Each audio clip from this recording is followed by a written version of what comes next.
Hi students, ಎಲ್ಲರಿಗೂ student centre YouTube ಚಾನಲ್ಗೆ ಸ್ವಾಗತ. ಯಾರ್ಯಾರಿನ್ನೂ ನಮ್ಮ ಚಾನಲ್ನ ಸಬ್ಸ್ಕ್ರೈಬ್ ಮಾಡ್ಕೊಂಡಿಲ್ಲ ಬೇಗ ಸಬ್ಸ್ಕ್ರೈಬ್ ಮಾಡ್ಕೊಳ್ಳಿ. ನಾನಿವಾಗ ನಿಮಗೆ ಗಣಿತ ಪಾಸಿಂಗ್ ಪ್ಯಾಕೇಜ್ ಕೊಡ್ತಾಯಿದ್ದೀನಿ. ಈ ಒಂದು ವಿಡಿಯೋ ಇಷ್ಟ ಆದರೆ ದಯವಿಟ್ಟು ಲೈಕ್ ಮಾಡ್ಕೊಳ್ಳಿ. ಹಾಗೆ ವಿಡಿಯೋ ಎಲ್ಲೂ ಸ್ಕಿಪ್ ಮಾಡ್ದಿರಾ ಪೂರ್ತಿಯಾಗಿ ನೋಡ್ಕೊಳ್ಳಿ. ಇದರಲ್ಲಿ ಏನಾದರೂ ಡೌಟ್ಸ್ ಇದ್ದರೆ ನನಗೆ ಕಮೆಂಟ್ ಹಾಕಿ, ನಾನು ನಿಮಗೆ ಕ್ಲಿಯರ್ ಮಾಡ್ತೀನಿ. ಹಾಗೆ ನೀವು ಮೊದಲು ನೋಡ್ತಾ ಇದ್ದೀರಾ ವಾಸ್ತವ ಸಂಖ್ಯೆಗಳು, ಇದು ಮೊದಲನೇ ಪಾಠ ಗಣಿತದಲ್ಲಿ. ಸೊ ಇದರಲ್ಲಿ ಒಂದು ಪಾಯಿಂಟ್ ಇಂಪಾರ್ಟೆಂಟ್ ಏನಪ್ಪ ಅಂದರೆ ಅಂಕಗಣಿತದ ಮೂಲ ಪ್ರಮೇಯ ಕೇಳ್ತಾರೆ ನಿಮಗೆ. ಸೊ ಇದನ್ನು ಬಾಯಟ್ ಮಾಡಬೇಕಾಗುತ್ತೆ. ಸೊ ಇದು ಹೇಗಿದೆಯೋ ಅದೇ ರೀತಿ ಬರಿಬೇಕು. ಇನ್ನು ಮಿಕ್ಕಿರೋದೆಲ್ಲ ಲೆಕ್ಕಗಳೇ ಜಾಸ್ತಿ ಬರೋದು. ಸೊ ಇದು ನೀವು ಇದೇ ರೀತಿ ಬರೀಬೇಕಾಗುತ್ತೆ. ಸೊ ಇದಕ್ಕೆ 1 ಅಥವಾ 2 ಅಂಕಗಳು ನಿಗದಿಪಡಿಸಿರ್ತಾರೆ. ಸೊ ನೀವು ಇದನ್ನು ಓದ್ಕೊಳ್ಳೋಕ್ಕೆ ಆದಷ್ಟು ಟ್ರೈ ಮಾಡಿ. ತುಂಬ ಸಾರಿ ಪೇಪರಲ್ಲಿ ರಿಪೀಟ್ ಆಗಿದೆ, ಅದಕ್ಕೋಸ್ಕರ ಹೇಳಿದೆ. ಸೊ ನೆಕ್ಸ್ಟ್ ನೋಡ್ತಾ ಇದ್ದೀರಾ ಮಾಸ ಲಾಸ ಕಂಡುಹಿಡಿಯೋದಾಗಿರ್ಬೋದು ಅಥವಾ ಇದೇ ರೀತಿ ತುಂಬ ಪ್ರಶ್ನೆಗಳು ಇದರಲ್ಲಿ ಈ ಒಂದು ಪಾಠದಲ್ಲಿ ಇಂಪಾರ್ಟೆಂಟ್ ಇದೆ. ಅದರಲ್ಲಿ 2 ಪ್ರಶ್ನೆಗಳು ನಿಮಗೆ ತುಂಬ ಇಂಪಾರ್ಟೆಂಟ್ ಇರೋದನ್ನು ನಾನು ಮೆನ್ಷನ್ ಮಾಡಿ ಹೇಳ್ತೀನಿ. ಸೊ ನೋಡ್ಕೊಳ್ಳಿ, 1 ಅಂಕದ ಪ್ರಶ್ನೆಗಳಿರ್ಬೋದು. ಹಾಗೆ ಇಯರ್ಸನ್ನು ಸಹ ಕೊಟ್ಟಿದ್ದಾರೆ ಇಲ್ಲಿ. ಸೊ ನೋಡ್ಕೊಳ್ಳಿ ಯಾವ ಇಯರಲ್ಲಿ ಯಾವ ಒಂದು ಕ್ವಶನ್ ಬಂದಿತ್ತು ಅನ್ನೋದನ್ನು. ಸೊ ಒಂದು ಅಭಾಗಲಬ್ಧ ಸಂಖ್ಯೆಯನ್ನು ಅಭಾಗಲಬ್ಧ ಸಂಖ್ಯೆ ಎಂದು ಸಾಧಿಸುವುದು. ಸೊ ನೋಡಿ, ಈ ರೀತಿಯ ಪ್ರಶ್ನೆಗಳು ನಿಮಗೆ 2 ಅಂಕಗಳಿಗೆ ಬರುತ್ತೆ. ಸೊ ಇಲ್ಲಿ ನೋಡ್ತಾ ಇದ್ದೀರಾ 3 + ವರ್ಗಮೂಲ 5 ಆಗಿರ್ಬೋದು, 2 ವರ್ಗಮೂಲ 3 ಆಗಿರ್ಬೋದು. ಸೊ ಇದು ನಿಮಗೆ 2 ಮಾರ್ಕ್ಗೆ ಬರುತ್ತೆ, ಅಂದರೆ 2 ಅಂಕಗಳಿಗೆ ಬರುತ್ತೆ. ಸೊ ಈ ಒಂದು ಪ್ರಶ್ನೆಗಳನ್ನು ನೀವು ತಿಳ್ಕೊಂಡಿರಬೇಕು. ಈಗ ಆಲ್ರೆಡಿ ಕಲ್ತಿರ್ತೀರ ಅನ್ಕೋತೀನಿ.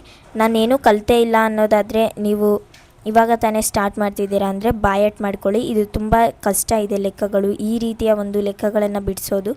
ಸೊ ಇದು ತುಂಬ ಈಸಿಯಾಗಿ ಕಲಿಬೋದು. ಬರೀ 8 ಸ್ಟೆಪ್ಸ್ ಇದೆ ಇದರಲ್ಲಿ, ಅಂದರೆ 8 ಸ್ಟೆಪ್ಸನ್ನು ಫಾಲೋ ಮಾಡಿದರೆ ನಿಮಗೆ ಆನ್ಸರ್ ಸಿಕ್ಬಿಡುತ್ತೆ. ಸೊ ಹಾಗೆ ನಿಮಗೆ ಇನ್ನೊಂದು ಪ್ರಶ್ನೆ ಹೇಳ್ತಾ ಇದ್ದೀನಿ ನೋಡ್ಕೊಳ್ಳಿ ಇಲ್ಲಿ. ಸೊ ವರ್ಗಮೂಲ 5 ಒಂದು ಅಭಾಗಲಬ್ಧ ಸಂಖ್ಯೆ. ವರ್ಗಮೂಲ 5 ಆಗಿರ್ಬೋದು ಅಥವಾ 3 ಆಗಿರ್ಬೋದು ಅಥವಾ 7 ಆಗಿರ್ಬೋದು. ಸೊ ಈ ರೀತಿಯ ಒಂದು ಪ್ರಶ್ನೆಗಳನ್ನು ಕೊಟ್ಟರೆ ನೀವು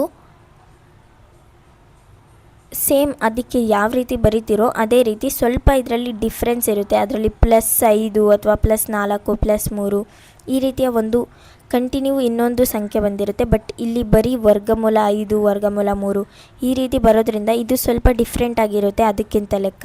ಸೊ ಇದಕ್ಕೆ ನಿಮಗೆ 3 ಅಂಕಗಳನ್ನು ನಿಗದಿಪಡಿಸಿರ್ತಾರೆ.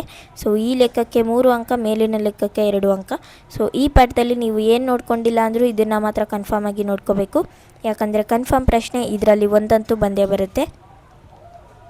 ನೆಕ್ಸ್ಟ್ ನೋಡೋಣ, ಬಹುಪದೋಕ್ತಿಗಳು. ಈ ಒಂದು ಪಾಠದಲ್ಲಿ ನೀವೇನೇನು ನೆನ್ಪಿಟ್ಕೋಬೇಕು ಅನ್ನೋದು. ಸೊ ನೋಡ್ಕೊಳ್ಳಿ, ನೆಕ್ಸ್ಟು ಒಂದು ಅಂಕದ ಪ್ರಶ್ನೆಗಳನ್ನು ಕೊಟ್ಟಿದ್ದಾರೆ. ಸೊ ಇಯರ್ಸನ್ನು ಕೊಟ್ಟಿದ್ದಾರೆ. ಸೊ ಈ ರೀತಿಯ ಒಂದು ಪ್ರಶ್ನೆಗಳು ಚಿತ್ರದ ಸಮೇತ ಇರುವಂಥ ಪ್ರಶ್ನೆಗಳು ನಿಮಗೆ ಬರುತ್ತೆ. ಸ್ವಲ್ಪ ಜನಕ್ಕೆ ಇದಂದರೆ ಏನಂತಲೇ ಗೊತ್ತಿಲ್ಲ. ಸೊ ಅವರು ನಿಮಗೆ ಈ ರೀತಿ ಒಂದು ಪ್ರಶ್ನೆನ ಕೇಳ್ತಾರೆ. ಸೊ ಈ ರೀತಿ ಪ್ರಶ್ನೆ ಕೇಳಿದಾಗ ಈ ಒಂದು ಡಾಟ್ ಏನು ನೋಡ್ತಾ ಇದ್ದೀರಾ, ಹಿಂಗೋಗಿದೆ. ಸೊ ಇದರಲ್ಲಿ ಇಲ್ಲೊಂದು ಚುಕ್ಕೆ, ಆಮೇಲೆ ಇಲ್ಲೊಂದು ಚುಕ್ಕೆ, ಇಲ್ಲೊಂದು ಚುಕ್ಕೆ, ಎಕ್ಸ್ ಮೇಲೆ ಎಷ್ಟು ಚುಕ್ಕೆಗಳು ಬಂದಿದೆ ಅನ್ನೋದನ್ನು ಮೆನ್ಷನ್ ಮಾಡಬೇಕು. ಸೊ ಇಲ್ಲಿ 1 2 3. ಸೊ ಇದರ ಉತ್ತರ 3 ಆಗಿರುತ್ತೆ. So 3 is the right answer. So ನೋಡ್ತಾ ಇದ್ದೀರಾ ನೀವು, B is the right answer. So ಇಲ್ಲೊಂದು ಚುಕ್ಕೆ, ಆಮೇಲೆ ಇಲ್ಲೊಂದು ಚುಕ್ಕೆ, ಇಲ್ಲೊಂದು ಚುಕ್ಕೆ, 3 ಸರಿ ಅದು ಹಾದು ಹೋಗಿದೆ ಈ ಒಂದು ಎಕ್ಸ್ ಅಕ್ಷದ ಮೇಲೆ. ಅಂದರೆ ಈ ಒಂದು ಗೆರೆ ಇದ್ದರೆ 1 2 3 ಈ ರೀತಿ ಹೋಗಿದರೆ ಇಲ್ಲೊಂದು ಆಮೇಲೆ ಇಲ್ಲೊಂದು, ಈ ಒಂದು 3ನ್ನು ಕೌಂಟ್ ಮಾಡಬೇಕಾಗುತ್ತೆ. ಸೊ ಅದೇ ರೀತಿ ಇಲ್ಲೂ ಅಷ್ಟೇ 3. ಸೊ ಈ ರೀತಿ ಲೆಕ್ಕ ಅರ್ಥ ಆಗಿದೆ ಅನ್ಕೋತೀನಿ. ಸೊ ಬನ್ನಿ ನೆಕ್ಸ್ಟ್ ಹೋಗೋಣ. ಸೊ ಈ ಒಂದು ಚಿತ್ರವನ್ನು ನೋಡ್ತಾ ಇದ್ದೀರಾ ಎಲ್ಲರೂ. ಸೊ ಇದರಲ್ಲಿ 4 ಇದೆ ನೋಡ್ತಾ ಇದ್ದೀರಾ, 1 2 3. ಸೊ ಈ ಒಂದು ಲೈನ್ ಮೇಲೆ 4 ಒಂದು ಗೆರೆಗಳು ಹಾದು ಹೋಗಿದೆ. ಸೊ ಇದು 4 ಆಗುತ್ತೆ. ನೆಕ್ಸ್ಟ್ ನೋಡಿ ಹಾಗೆ. ಸೊ ಒಂದು ವರ್ಗ ಬಹುಪದೋಕ್ತಿಯ ಶೂನ್ಯತೆಗಳನ್ನು ಕಂಡುಹಿಡಿಯುವುದು ಅಥವಾ ಶೂನ್ಯತೆಗಳನ್ನು ಕೊಟ್ಟಾಗ ಬಹುಪದೋಕ್ತಿ ಕಂಡುಹಿಡಿಯುವುದು. ಸೊ ಇದು ಯಾವ ರೀತಿ ಅನ್ನೋದನ್ನು ನೋಡ್ಕೊಳ್ಳಿ ಕರೆಕ್ಟಾಗಿ. ಸ್ವಲ್ಪ ಇದು ಕಷ್ಟವಾದ ಲೆಕ್ಕ ಆಗಿರುತ್ತೆ. ಸೊ ನೀವೇನಾದರೂ ಟ್ರೈ ಮಾಡ್ತೀನಿ ನಾನು ಅಂತ ಅಂದರೆ ನೀವು ಬೇಕಿದ್ದರೆ ಟ್ರೈ ಮಾಡ್ಬೋದು. ಸೊ ವಿದ್ಯಾರ್ಥಿಗಳ ಪ್ರಯತ್ನಕ್ಕಾಗಿ ಅಂತಲೇ ಕೊಟ್ಟಿದ್ದಾರೆ. ಸೊ ನೋಡ್ಕೊಳ್ಳಿ. ನೆಕ್ಸ್ಟು ಎರಡು ಚರಾಕ್ಷರಗಳುಳ್ಳ ರೇಖಾತ್ಮಕ ಸಮೀಕರಣಗಳ ಜೋಡಿ. ಸೊ ಇದರಲ್ಲಿ ಯಾವ ಯಾವ ಒಂದು ಅಂಶಗಳನ್ನು ಆಗುತ್ತೆ ಅಂದರೆ, ಸೊ ನೋಡಿ, ಈ ಒಂದು ಗೆರೆಗಳು ನಿಮಗೆ ತುಂಬ ಇಂಪಾರ್ಟೆಂಟ್. ಇವೆಲ್ಲ ನಿಮಗೆ MCQನಲ್ಲಿ ಬರುವಂಥ ಪ್ರಶ್ನೆಗಳಾಗಿವೆ. ಸೊ ಈ ರೀತಿ ಬಂದರೆ ನಿಮಗೆ ಆ ಗೆರೆಗಳು ಛೇದಿಸುತ್ತವೆ ಅಥವಾ ಐಕ್ಯಗೊಳ್ಳುತ್ತವೆ ಅಥವಾ ಸಮಾಂತರವಾಗಿರುತ್ತವೆ, ಆಮೇಲೆ ಪರಿಹಾರಗಳು ಎಷ್ಟು, ಸೊ ಈ ರೀತಿ ಎಲ್ಲ ನಿಮಗೆ ಕೇಳ್ತಾರೆ ಪ್ರಶ್ನೆಗಳು. ಪರಿಹಾರಗಳನ್ನು ಕೇಳ್ತಾರೆ, ಅನನ್ಯ ಪರಿಹಾರ, ಅನಂತ ಪರಿಹಾರ, ಪರಿಹಾರ ಇಲ್ಲ. ಸೊ ಈ ರೀತಿಯೂ ಸಹ MCQನಲ್ಲಿ ಪ್ರಶ್ನೆಗಳನ್ನು ಕೇಳ್ತಾರೆ. ಹಾಗೆ ನೆಕ್ಸ್ಟ್ ನೋಡ್ತಾ ಇದ್ದೀರಾ, ವರ್ಜಿಸುವ ವಿಧಾನದಿಂದ 2 ಚರಾಕ್ಷರಗಳುಳ್ಳ ರೇಖಾತ್ಮಕ ಸಮೀಕರಣಗಳ ಜೋಡಿಗೆ ಪರಿಹಾರ ಕಂಡುಹಿಡಿಯುವುದು. ಸೊ ನಿಮಗೆ ವರ್ಜಿಸುವ ವಿಧಾನ ಗೊತ್ತು. ಸೊ ವರ್ಜಿಸುವ ವಿಧಾನಕ್ಕೆ ನಿಮಗೆ 2 ಅಂಕಗಳನ್ನು ಕೊಟ್ಟಿರ್ತಾರೆ. ಸೊ ನೋಡ್ತಾ ಇದ್ದೀರಾ, 2 ಅಂಕಗಳಿಗಾಗಿ ಅಂತ. ಸೊ ವರ್ಜಿಸುವ ವಿಧಾನ ನಾರ್ಮಲ್ ಅವ್ರು ಏನು ಕೊಟ್ಟಿರ್ತಾರೆ ಆ ಲೆಕ್ಕವನ್ನು ಮಾಡಿ ನೆಕ್ಸ್ಟು ಬಿಡಿಸ್ತಾ ಹೋಗಿ ಒಂದು ಸಂಖ್ಯೆಯನ್ನು ಹಾಕ್ಕೊಳ್ಳಿ. ನಿಮಗೆ y ಸಿಗ್ತಾ x ಸಿಗ್ತಾ, ಆಮೇಲೆ ನೆಕ್ಸ್ಟು ಇನ್ನೊಂದು y ಸಿಗುತ್ತೆ ಇಲ್ಲ x ಸಿಗುತ್ತೆ. ಸೊ ಈ ರೀತಿಯ ಒಂದು ಲೆಕ್ಕಗಳು ಸೊ ಇದರಲ್ಲಿ ಕೊಟ್ಟಿದ್ದಾರೆ ನಿಮಗೆ. ನೆಕ್ಸ್ಟು ಪ್ರಾಕ್ಟೀಸ್ಗಾಗಿ ಸಹ ಲೆಕ್ಕಗಳನ್ನು ಕೊಟ್ಟಿದ್ದಾರೆ. ಹಾಗೆ ಆ ಒಂದು ಲೆಕ್ಕಗಳನ್ನು ಸುಮ್ಮನೆ ಕೊಟ್ಟಿಲ್ಲ, ಇಯರ್ ಸಮೇತ ಕೊಟ್ಟಿದ್ದಾರೆ. ಸೊ ನೋಡಿ ಇಲ್ಲಿ ಯಾವ ಇಯರಲ್ಲಿ ಬಂದಿದೆ, ಫೈನಲ್ ಎಕ್ಸಾಮಲ್ಲಿ ಅಥವಾ ನಿಮ್ಮ ಒಂದು ಪ್ರಿಪ್ರೇಟ್ರಿಯಲ್ಲಿ ಈ ರೀತಿಯ ಎಕ್ಸಾಮ್ಸಲ್ಲಿ ಬಂದಿರುವಂತಹ ಪ್ರಶ್ನೆಗಳನ್ನು ಇಲ್ಲಿ ಕೊಟ್ಟಿದ್ದಾರೆ. ನೋಡ್ತಾ ಇದ್ದಾರೆ 26ಅಲ್ಲೂ ಸಹ ಬಂದಿದೆ, 2026ಅಲ್ಲಿ. ಹಾಗೆ ನಕ್ಷಾ ವಿಧಾನದಿಂದ 2 ಚರಾಕ್ಷರಗಳುಳ್ಳ ರೇಖಾತ್ಮಕ ಸಮೀಕರಣಗಳ ಜೋಡಿಯನ್ನು ಬಿಡಿಸುವುದು. ಸೊ ನಕ್ಷೆ ಗೊತ್ತು ನಿಮಗೆ, ನಕ್ಷೆ ಬಗ್ಗೆ ಎಕ್ಸ್ಟ್ರಾ ಏನು ಹೇಳೋಕ್ಕೋಗಲ್ಲ. ಸೊ 4 ಮಾರ್ಕ್ಸ್ ಇರುತ್ತೆ, ಅದರಲ್ಲಿ ಎಲ್ಲದನ್ನು ಮೆನ್ಷನ್ ಮಾಡಿ ಬರೀಬೇಕಾಗುತ್ತೆ. ಈ ಒಂದು ಪಾಯಿಂಟ್ ಇರ್ಬೋದು, ಈ ರೀತಿ ಎಲ್ಲನೂ ಕರೆಕ್ಟಾಗಿ ನೀವು ಬರೀಬೇಕಾಗುತ್ತೆ. ಸೊ ಅದನ್ನೆಲ್ಲ ನೋಡ್ಕೊಳ್ಳಿ. ಹಾಗೆ ನೀವೇನಾದರೂ ಟ್ರೈ ಮಾಡ್ತೀನಿ ಅಂದರೆ ನಿಮಗೂ ಸಹ ಸ್ವಲ್ಪ ಲೆಕ್ಕಗಳನ್ನು ಕೊಟ್ಟಿದ್ದಾರೆ, ಅದನ್ನು ಬೇಕಿದ್ದರೆ ಟ್ರೈ ಮಾಡಿ. ಹಾಗೆ ವರ್ಗ ಸಮೀಕರಣಗಳಲ್ಲೂ ಅಷ್ಟೇ. ಸೊ ನೋಡ್ತಾ ಇದ್ದೀರಾ ಇವು ಯಾವ ರೀತಿ ಲೆಕ್ಕಗಳನ್ನು ಮಾಡಬೇಕು ಅಂತ. ಹಾಗೆ ನಿಮಗೆ ಶೋಧಕ ಇದರಲ್ಲಿ ಇಂಪಾರ್ಟೆಂಟ್ ಆಗಿರುತ್ತೆ. ಸೊ ಈ ಒಂದು ಶೋಧಕವನ್ನು ನೀವು ಯಾವ ರೀತಿ ಕಂಡುಹಿಡಿತೀರಾ ಅನ್ನೋದು. ಸೊ ಶೋಧಕಕ್ಕೆ ನಾನು ಒಂದು ಸೂತ್ರ ಹೇಳ್ತೀನಿ, ಸೊ ನೋಡ್ಕೊಳ್ಳಿ. b² - 4ac ನಿಮ್ಮ ಟೆಕ್ಸ್ಟ್ ಬುಕ್ಕಲ್ಲೂ ಸಹ ಇದೆ. ಸೊ ಈ ರೀತಿಯ ಲೆಕ್ಕ ಬಂದಾಗ ನೀವು 2ಅನ್ನು a ಆಗಿ ಮಾಡ್ಕೋತೀರಾ, 6ಅನ್ನು b ಆಗಿ ಮಾಡ್ಕೋತೀರಾ, ನೆಕ್ಸ್ಟ್ 3ಅನ್ನು c ಆಗಿ ಮಾಡ್ಕೋತೀರಾ. ಸೊ ಈ ರೀತಿ ಮಾಡಿಕೊಂಡಾಗ ನಿಮ್ಮ ಒಂದು ಸೂತ್ರಕ್ಕೆ, ನಿಮ್ಮ ಒಂದು ಲೆಕ್ಕಕ್ಕೆ ಹೊಂದಾಣಿಕೆ ಆಗುತ್ತೆ. ಸೊ ಆ ರೀತಿ ನೀವು ಒಂದು ಸಂಖ್ಯೆಗಳನ್ನು ಹಾಕಿ ಲೆಕ್ಕವನ್ನು ಮುಂದಕ್ಕೆ ಮಾಡ್ಬೋದು. ಸೊ ಇದು ಒಂದು ಈಸಿ ಟ್ರಿಕ್, ಆ ಒಂದು ಲೆಕ್ಕದ ಆನ್ಸರನ್ನು ಕಂಡುಹಿಡಿಯೋಕ್ಕೆ. ಸೊ ಟ್ರೈ ಮಾಡ್ತೀನಿ ಅನ್ನೋರು ಎಕ್ಸ್ಟ್ರಾ ಲೆಕ್ಕಗಳನ್ನು ಟ್ರೈ ಮಾಡ್ಬೋದು. ನೆಕ್ಸ್ಟು ಸಮಾಂತರ ಶ್ರೇಣಿಗಳಿದೆ. ಸೊ ಇದರಲ್ಲೂ ಅಷ್ಟೇ 2 ಸೂತ್ರಗಳು ಇಂಪಾರ್ಟೆಂಟ್ ಆಗುತ್ತೆ. ಸೊ ನೋಡ್ತಾ ಇದ್ದೀರಾ, ಈ ಒಂದು ಸೂತ್ರ ಹಾಗೆ ಈ ಒಂದು ಸೂತ್ರ. ಸೊ ಇದು ಎಷ್ಟನೇ ಪದ ಅಂತ ಕಂಡುಹಿಡಿಯೋದು, ಇದು ಪದಗಳ ಮೊತ್ತವನ್ನು ಕಂಡುಹಿಡಿಯುವುದು. ಸೊ ನೋಡಿ, ಎನ್ನನೇ ಪದ ಕಂಡುಹಿಡಿಯುವುದು, ಪದಗಳ ಮೊತ್ತ ಕೆಳಗಡೆ ಇದೆ ಲೆಕ್ಕ. ಸೊ ಇದನ್ನು ಅಷ್ಟೇ ತುಂಬ ಈಸಿಯಾದಂಥ ಲೆಕ್ಕಗಳು. ಸೊ ನೋಡ್ತಿದ್ದೀರಾ, ಸಾಲ್ವ್ ಮಾಡಿರೋದು ಕೆಳಗಡೆ ಎನ್ನನೇ ಪದಗಳ ಮೊತ್ತ ಕಂಡುಹಿಡಿಯೋದು. ಸೊ ಇದು ಸಹ ಅವರೇ ಸಾಲ್ವ್ ಮಾಡಿ ಕೊಟ್ಟಿದ್ದಾರೆ.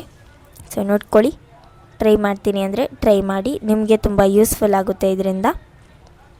ನೆಕ್ಸ್ಟು ತ್ರಿಭುಜಗಳಿಗೆ ಬಂದರೆ ನಿಮಗೆ 2 ಪ್ರಮೇಯಗಳಿರುತ್ತೆ, ಅಂದರೆ ಥಿಯರಮ್, ಥೇಲ್ಸ್ ಪ್ರಮೇಯ ಮತ್ತು ಕೋನ ಪ್ರಮೇಯ. ಸೊ 2 ಪ್ರಮೇಯಗಳನ್ನು ಇಲ್ಲೇ ನೋಡ್ತಿದ್ದೀರಾ, ನೋಡ್ಕೊಳ್ಳಿ. ಥೇಲ್ಸ್ ಪ್ರಮೇಯ, ಹಾಗೆ ಪಕ್ಕದಲ್ಲಿ ಕೋನ ಪ್ರಮೇಯ. ಸೊ ಇದೆರಡು ಕನ್ಫರ್ಮ್ ಆಗಿ ಕಲಿಬೇಕು. ಸೊ ನೋಡ್ಕೊಳ್ಳಿ ಸ್ಟೂಡೆಂಟ್ಸ್, ಯಾವುದೇ ರೀತಿ ಮಿಸ್ ಮಾಡೋಕ್ಕೆ ಹೋಗಬೇಡಿ. ಈ 2 ಪ್ರಶ್ನೆಗಳನ್ನು ಕನ್ಫರ್ಮ್ ಆಗಿ ಕಲೀಲೇಬೇಕು. ನಾನು ಹೇಳ್ದಾಗೆ 2 ಪ್ರಶ್ನೆಗಳನ್ನು ಕಲಿತ್ರೆ ನಿಮಗೆ 4 ಅಂಕಗಳು ಎಕ್ಸಾಮಲ್ಲಿ 100% ಬಂತು ಅಂತಲೇ ಇಟ್ಕೊಳ್ಳಿ. ಯಾಕಂದರೆ 2 ಪ್ರಶ್ನೆಗಳಲ್ಲಿ 1 ಪ್ರಶ್ನೆ ಅಂತೂ ಕನ್ಫರ್ಮ್ ಆಗಿ ಬಂದೇ ಬರುತ್ತೆ. ಹಾಗೆ ವೃತ್ತಗಳಲ್ಲೂ ಅಷ್ಟೇ 2 ಪ್ರಮೇಯಗಳಿದೆ, ಅದನ್ನೇ ಕಲಿತ್ರೆ ನಿಮಗೆ 3 ಅಂಕಗಳು ಪಕ್ಕಾ ಬರುತ್ತೆ ಅಂತ ಲೆಕ್ಕ. ಸೊ ಅದಕ್ಕೋಸ್ಕರನೇ ನೀವು ಎಲ್ಲ ಒಂದು ಲೆಕ್ಕಗಳನ್ನು ಪ್ರಾಕ್ಟೀಸ್ ಮಾಡೋದಾಗಿರ್ಬೋದು, ಈ ರೀತಿ ಒಂದು ವೀಡಿಯೋಸ್ ನೋಡೋದ್ರಿಂದ ನಿಮಗೆ ತುಂಬ ಯೂಸ್ಫುಲ್ ಆಗುತ್ತೆ. ಅದಕ್ಕೋಸ್ಕರನೇ ನೆಕ್ಸ್ಟ್ ಬರುವಂಥ ಪರೀಕ್ಷೆಗಳಿಗೆ ಅಥವಾ ಹಿಂದೆ ನಡೆದಿರುವಂಥ ಪರೀಕ್ಷೆಗಳಿಗೆಲ್ಲ ನಾವು ವೀಡಿಯೋಸ್ನ ಬಿಟ್ಟಿದ್ದೀವಿ. ಸೊ ನಮ್ಮ ಚಾನಲನ್ನು ಸಬ್ಸ್ಕ್ರೈಬ್ ಮಾಡ್ಕೊಳ್ಳಿ. ಹಾಗೆ ಪೂರ್ತಿ ವೀಡಿಯೋನ ನೋಡಿ, ವಿಡಿಯೋ ಇಷ್ಟ ಆದರೆ ದಯವಿಟ್ಟು ಲೈಕ್ ಮಾಡಿ, ಯಾಕಂದರೆ ನಮಗೂ ಸಹ ಪ್ರೋತ್ಸಾಹ ಸಿಕ್ಕಾಗೆ ಆಗುತ್ತೆ. ನೀವು ಒಂದು ವೀಡಿಯೋನ ಲೈಕ್ ಮಾಡೋದ್ರಿಂದ ನಿಮಗೆ ನಮ್ಮ ವೀಡಿಯೋಸ್ ಇಷ್ಟ ಆಗಿದೆ ಅಂತ ನಮಗೆ ಅರ್ಥ ಆಗುತ್ತೆ. ಸೊ ಅದಕ್ಕೋಸ್ಕರನೇ ವೀಡಿಯೋಸ್ನ ಲೈಕ್ ಮಾಡಿ, ಚಾನಲ್ನ ಸಬ್ಸ್ಕ್ರೈಬ್ ಮಾಡ್ಕೊಂಡಿಲ್ಲ ಅಂದರೆ ದಯವಿಟ್ಟು ಸಬ್ಸ್ಕ್ರೈಬ್ ಮಾಡ್ಕೊಳ್ಳಿ. ನೆಕ್ಸ್ಟು ನಿರ್ದೇಶಾಂಕ ರೇಖಾಗಣಿತ. ಸೊ ಇದರಲ್ಲಿ ತುಂಬ ಒಂದು ಸೂತ್ರಗಳು ಬರುತ್ತೆ ನಿಮಗೆ.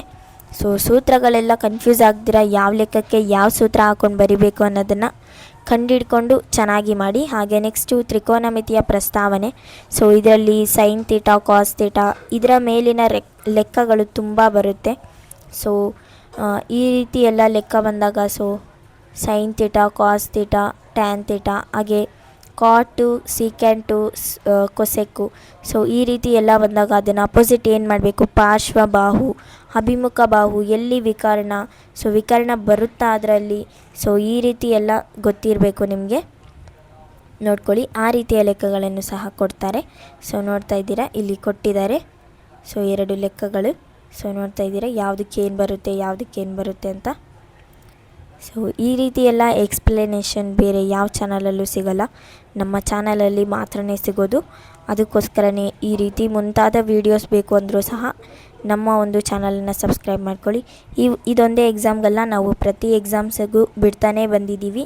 ಹಾಗೆ ಮುಂದೆ ಬರುವಂತಹ ಎಕ್ಸಾಮ್ 2ಗೂ ಸಹ ಬಿಡ್ತೀವಿ. ಅಂದರೆ ನಿಮ್ಮ ಈ ಒಂದು ಪರೀಕ್ಷೆಯಲ್ಲಿ ಫೇಲ್ ಆದರೂ ಸಹ ನೆಕ್ಸ್ಟ್ ಎಕ್ಸಾಮ್ಗೆ ಬರಿಬೇಕು ಮತ್ತು ಹಾಗೆ ಪಾಸ್ ಆಗಬೇಕು ಅನ್ನುವಂಥ ಛಲ ಮೂಡಿಸೋವಂಥ ವೀಡಿಯೋಸ್ನ ನಾವು ಬಿಡ್ತಾ ಇರ್ತೀವಿ. ಸೊ ಅದಕ್ಕೆ ನೀವು ನಮ್ಮ ಚಾನಲನ್ನು ಸಬ್ಸ್ಕ್ರೈಬ್ ಮಾಡ್ಕೊಂಡಿರಿ. ನೆಕ್ಸ್ಟ್ ನೋಡಿ, ಇಲ್ಲೊಂದು ಪ್ರಮೇಯ 1, ಪ್ರಮೇಯ 2 ಅಂತ ಕೊಟ್ಟಿದ್ದಾರೆ. ಅಂದರೆ ಇದು ವೃತ್ತಗಳ ಪ್ರಮೇಯಗಳಾಗಿದೆ. ಸೊ ಆವಾಗಲೇ ನಾವು ತ್ರಿಭುಜಗಳ ಪ್ರಮೇಯಗಳನ್ನು ನೋಡಿದ್ವಿ. ಅದು ಸಹ 2 ಇತ್ತು, ಇದು ಸಹ 2 ಇತ್ತು. ಅದು 4 ಮಾರ್ಕ್ಸ್ಗೆ ಒಂದು ಪಕ್ಕ ಬರುತ್ತೆ ಅಂದಿದ್ದೆ. ಇದು 3 ಮಾರ್ಕ್ಸ್ಗೆ ಒಂದು ಪಕ್ಕ ಬಂದೇ ಬರುತ್ತೆ, 100% ಬರುತ್ತೆ. ಸೊ ಈ 2 ಲೆಕ್ಕಗಳನ್ನು, ಪ್ರಮೇಯಗಳನ್ನು ನೀವು ಗಮನ ಇಟ್ಟು ನೋಡಿಕೊಂಡು ನಾಳೆ ಬರೀಬೇಕು. ನೆಕ್ಸ್ಟ್ ಪಾಠನೂ ಅಷ್ಟೇ ಅದೇ ರೀತಿ ಕಂಟಿನ್ಯೂ ಆಗುತ್ತೆ. ಸೊ ಈ ಒಂದು ಘನಫಲಗಳು ಇದೆಲ್ಲನೂ ಕಲ್ತಿರಬೇಕು. ನೆಕ್ಸ್ಟು ಸಂಖ್ಯಾಶಾಸ್ತ್ರದ ವಿಷಯಕ್ಕೆ ಬಂದರೆ ನಿಮಗೆ ಬರೋದು 3 ಒಂದು ಸರಾಸರಿ, ಬಹುಲಕ, ಮಧ್ಯಾಂಕ. ಸೊ ಈ 3 ಕಲ್ತಿರಿ, ನಿಮಗೆ ತುಂಬ ಯೂಸ್ಫುಲ್ ಇದು. ಸೊ ನೋಡ್ತಾ ಇದ್ದೀರಾ ಈ ಒಂದು ಸೂತ್ರ, ಈ ಒಂದು ಸೂತ್ರ, ಈ ಒಂದು ಸೂತ್ರ. ಸೊ ಈ 3 ಕಲೀರಿ. ಆ 3ರಲ್ಲಿ 2 ಲೆಕ್ಕಗಳನ್ನು ನಿಮಗೆ ಮಾಡೋಕ್ಕೆ ಬರಬೇಕು. ಸೊ ತೋರಿಸ್ಕೊಟ್ಟಿದ್ದಾರೆ ಯಾವ ರೀತಿ ಲೆಕ್ಕಗಳನ್ನು ಮಾಡಬೇಕು ಅನ್ನೋದನ್ನು. ಎಲ್ಲ ಲೆಕ್ಕಗಳನ್ನು ಒಂದು ಸಾರಿ ಆದರೂ ಟ್ರೈ ಮಾಡಲೇಬೇಕು, ಮಿಸ್ ಮಾಡಬೇಡಿ. ಹಾಗೆ ನೆಕ್ಸ್ಟು ಸಂಭವನೀಯತೆ ಕೊಟ್ಟಿದ್ದಾರೆ. ಸೊ ಇದರಲ್ಲಿ ನಿಮಗೆ 2 ಅಂಕದ ಪ್ರಶ್ನೆ ಬರ್ಬೋದು. ಒಂದು ನಾಣ್ಯದ ಬಗ್ಗೆ ಬರುತ್ತೆ, ಇಲ್ಲ ದಾಳದ ಬಗ್ಗೆ ಬರುತ್ತೆ, ಅಂದರೆ ಡೈಸ್ ಬಗ್ಗೆ. ಸೊ 6 ಮುಖ ಇರುತ್ತೆ ಅದರಲ್ಲಿ. ಸೊ ಈ ರೀತಿಯ ಒಂದು ಪ್ರಶ್ನೆಗಳು ಸಂಭವನೀಯತೆ ಪಾಠದಲ್ಲಿ ಬರುತ್ತೆ. ಈ ವಿಡಿಯೋಸ್ನ, ನಮ್ಮ ಒಂದು ವೀಡಿಯೋಸ್ನ ಯಾರ್ಯಾರು ನೋಡ್ತಿದ್ದೀರಾ ಥ್ಯಾಂಕ್ ಯು ಸೊ ಮಚ್. ಹಾಗೆ ನಮ್ಮ ಚಾನಲನ್ನು ಸಬ್ಸ್ಕ್ರೈಬ್ ಮಾಡ್ಕೊಳ್ಳಿ. ಈ ವಿಡಿಯೋ ಇಷ್ಟ ಆಗಿದ್ದರೆ ದಯವಿಟ್ಟು ಲೈಕ್ ಮಾಡಿ. ಪೂರ್ತಿಯಾಗಿ ಈ ವಿಡಿಯೋನ ಯಾರ್ಯಾರು ನೋಡಿದ್ದೀರಾ ಥ್ಯಾಂಕ್ ಯು ಸೊ ಮಚ್. ಹಾಗೆ ಇನ್ನೂ ಏನಾದರೂ ಡೌಟ್ಸ್ ಇದ್ದರೆ, ಇನ್ನೂ ಏನಾದರೂ ನಮ್ಮನ್ನು ಕೇಳಬೇಕು ಅಂತ ಇದ್ದರೆ, ಬೇರೆ ವೀಡಿಯೋಸ್ ಬೇಕಾಗಿದ್ದರೆ ಕಮೆಂಟಲ್ಲಿ ಕಮೆಂಟ್ ಮಾಡಿ. ಸೊ ನಾನು ನಿಮಗೆ ಎಲ್ಲ ಡೌಟ್ಸ್ನೂ ಹಾಗೆ ವೀಡಿಯೋಸ್ ಬೇಕು ಅಂದರೆ ವೀಡಿಯೋಸ್ನೂ ಅಪ್ಲೋಡ್ ಮಾಡ್ತೀನಿ. Thank you so much for watching.